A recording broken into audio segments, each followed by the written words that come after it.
Halo semuanya, pernah nggak sih kalian ngerasa penasaran atau bahkan ikut-ikutan beli matcha cuman karena sering lihat di TikTok, Instagram, atau karena teman-teman kalian, saudara-saudara kalian, dan juga keluarga kalian lagi suka banget sama matcha?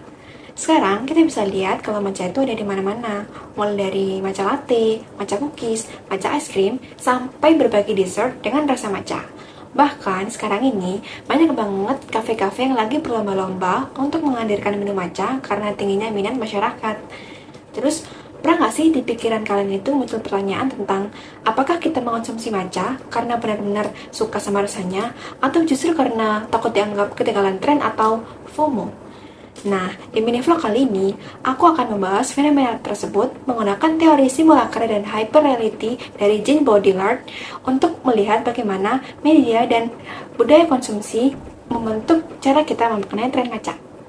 Sebelum membahas fenomena yang lebih jauh, perkenalkan, nama aku Nadia Zara Putri. Aku akan ngejelasin secara singkat tentang teori simulacra dan hyperreality dari Jean Baudrillard.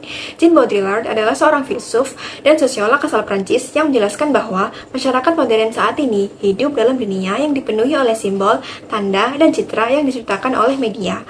Menurutnya, manusia tidak lagi mengonsumsi sesuatu hanya karena fungsi atau manfaatnya aja, tapi juga karena makna dan simbol yang melekat pada benda tersebut.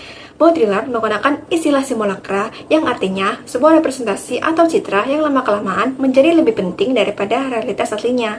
Sedangkan hyperreality adalah kondisi ketika masyarakat sulit membedakan antara kenyataan dan citra yang diciptakan oleh media. Bahkan citra tersebut terasa lebih nyata dibandingkan kenyataan yang sebenarnya. Contohnya, matcha awalnya kan cuma sekedar teh hijau tradisional dari Jepang.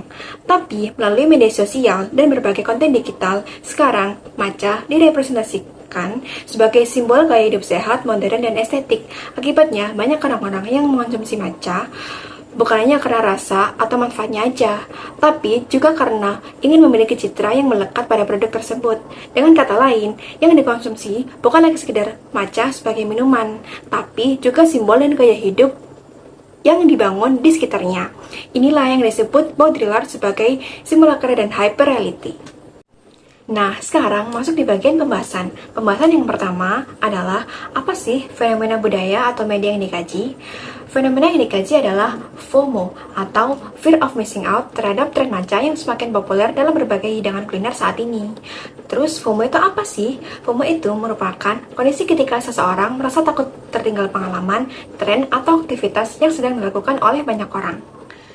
Fenomena ini dapat kita lihat dari semakin banyaknya unggahan di media sosial yang menampilkan matcha sebagai minuman dan makanan yang wajib banget buat dicobain. Nggak hanya sebagai minuman tradisional Jepang aja. Sekarang, matcha telah berkembang menjadi berbagai jenis makanan dan minuman manis. Contohnya, kayak matcha latte, matcha cake, matcha cookies, matcha ice cream, sampai matcha dessert box pun juga ada loh. Akibatnya, banyak orang terdorong untuk ikut cobain karena nggak pengen dianggap tertinggal. Menurut Jean Baudrillard, masyarakat modern hidup dalam dunia yang dipenuhi oleh simbol, tanda, dan citra. Dalam kondisi tersebut, manusia nggak lagi mengonsumsi sesuatu karena nilai gunanya, tapi karena simbol dan makna yang melekat pada benda tersebut. Dalam kasus ini, matcha nggak lagi dipandang sebagai minuman aja, tapi juga sebagai simbol gaya hidup modern. Pembahasan yang kedua adalah narasi dan representasi apa sih yang dominan dalam fenomena ini. Ada narasi-narasi yang secara langsung mempengaruhi masyarakat yang menonton. Contohnya kayak, kalian harus cobain ini guys, kalian harus cobain itu guys, karena ini beneran enak banget loh. Narasi kayak gini biasanya sering dipakai sama konten kreator saat membuat konten review makanan atau minuman. Narasi kayak gini gak cuma sekedar ajakan untuk membeli dan mencoba, tapi juga jadi alat yang membentuk persepsi, mempengaruhi perilaku konsumsi, dan menciptakan budaya FOMO. Akibatnya, keputusan mengonsumsi matcha nggak lagi sepenuhnya untuk kebutuhan atau selera pribadi, tapi juga dipengaruhi keinginan untuk mengikuti tren. Terus, kalian pernah nggak sih atau bahkan sering ngeliat video di media sosial kayak morning rutin bikin matcha, habis olahraga minumnya matcha, baca buku sambil minum matcha, pergi ngafi pesennya matcha, lagi diet minumnya pakai matcha. Bahkan, kalau pengen punya kulit sehat pun, disaranin buat minum matcha supaya lebih efektif. Nah, dari sinilah muncul persepsi bahwa kalau pengen jadi sehat ataupun keren dan estetik, kita juga harus mengonsumsi matcha. Padahal, belum tentu semua orang yang mengonsumsi matcha punya gaya hidup sehat, dan ngelakuin aktivitas yang sama seperti yang mereka videoin. Menurut Baudrillard, kondisi seperti ini disebut sebagai simulacra, yaitu representasi atau citra menjadi lebih penting daripada kenyataan yang sebenarnya. Masyarakat kemudian gak lagi mengenal matcha sebagai teh hijau tradisional dari Jepang, tapi juga mengenalnya sebagai simbol healthy, modern, dan estetik lifestyle maupun self-care. Pembahasan yang ketiga adalah siapa sih aktor yang memperoleh kuasa dan keuntungan? Dalam fenomena ini, ada beberapa aktor yang memperoleh keuntungan. Yang pertama yaitu brand minuman dan kafe. Mereka menciptakan berbagai variasi produk matcha dan menjadikannya sebagai menu unggulan atau bestseller dan favorit pada brand minuman dan kafe milik mereka. Yang kedua yaitu food vlogger dan influencer. Melalui konten yang menarik dan estetik, mereka membentuk persepsi masyarakat tentang matcha. Yang ketiga yaitu platform media sosial seperti TikTok dan Instagram. Algoritma media sosial akan terus menampilkan konten yang sedang populer sehingga tren matcha semakin sering muncul dan semakin banyak dilihat oleh orang-orang. Akibatnya, masyarakat terus terpapar oleh citra yang sama. Dalam masyarakat konsumsi, objek gak lagi dikonsumsi berdasarkan manfaatnya, tapi juga berdasarkan nilai simbol yang melekat pada objek tersebut. Artinya, yang dijual sebenarnya gak cuma sekedar produk matcha, tapi juga citra, sehat, modern, elegan, dan kekinian. Pembahasan yang keempat adalah gimana sih media membentuk makna dan identitas?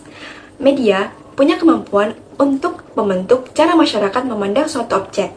Melalui konten yang terus-terusan berulang, masyarakat mulai percaya kalau beli matcha, minum matcha, terus diupload ke media sosial, itu akan kelihatan lebih keren, lebih sehat, dan gak ketinggalan buat ngikutin tren. Nah, di detik ini, masyarakat sebenarnya gak lagi sekedar membeli minuman matcha, tapi mereka juga membeli simbol sehat, modern, estetik, dan gaya hidup. Baudrillard menyebut kondisi ini sebagai hyperreality, yaitu keadaan ketika citra yang diciptakan media terasa lebih nyata dibandingkan kenyataan itu sendiri. Misalnya nih, ada orang yang sebenarnya nggak terlalu suka sama rasa matcha, tapi dia tetap membeli karena lagi viral, terus pengen buat konten, dan pengen dianggap ngikutin tren supaya nggak tertinggal dari orang-orang di sekitarnya. Artinya, yang dikonsumsi bukan lagi rasa matchanya aja, tapi juga makna sosial yang melekat pada matcha. Nah, sekarang masuk di pembahasan yang terakhir nih, yaitu pembahasan yang kelima. Apa sih dampak fenomena ini bagi masyarakat? Fenomena ini tentu punya dampak positif dan dampak negatifnya. Apa aja sih dampak positifnya? Yang pertama, membuka peluang bisnis. Banyak UMKM dan kafe yang menciptakan inovasi produk baru berbahan dasar matcha sehingga meningkatkan kreativitas dalam industri kuliner. Yang kedua, memperluas pilihan makanan dan minuman bagi masyarakat. Contohnya yaitu risol matcha. Seperti yang kita tahu, umumnya risotto kan termasuk dalam kategori makanan asin dan gurih. Tapi karena sekarang matcha lagi viral di mana-mana, akhirnya para owner UMKM maupun kafe mencoba untuk menciptakan inovasi produk baru berupa risol varian manis dengan rasa matcha. Terus, apa aja sih dampak negatifnya? Yang pertama, muncul perilaku konsumtif. Artinya, masyarakat membeli sesuatu karena tren, bukan karena kebutuhan. Yang kedua, muncul tekanan sosial. Orang ngerasa harus ngikutin tren agar nggak dianggap ketinggalan. Yang ketiga, masyarakat jadi lebih fokus pada citra dibandingkan kebutuhan sebenarnya. Kondisi ini merupakan ciri masyarakat postmodern yang hidup dalam dunia simulasi dan hiperrealitas, yaitu ketika simbol lebih penting daripada fungsi objek yang dikonsumsi. Nah, dari seluruh pembahasan ini, dapat disimpulkan bahwa fenomena FOMO terhadap tren matcha bukan hanya tentang makanan atau minuman yang sedang populer. Melalui teori simulacra dan hyperreality dari Jean Baudrillard, kita dapat memahami bahwa matcha telah berubah menjadi sebuah simbol gaya hidup. Masyarakat gak hanya mengonsumsi matcha karena rasa atau manfaatnya aja, tapi juga karena citra sehat, modern, dan estetik yang dibentuk oleh media.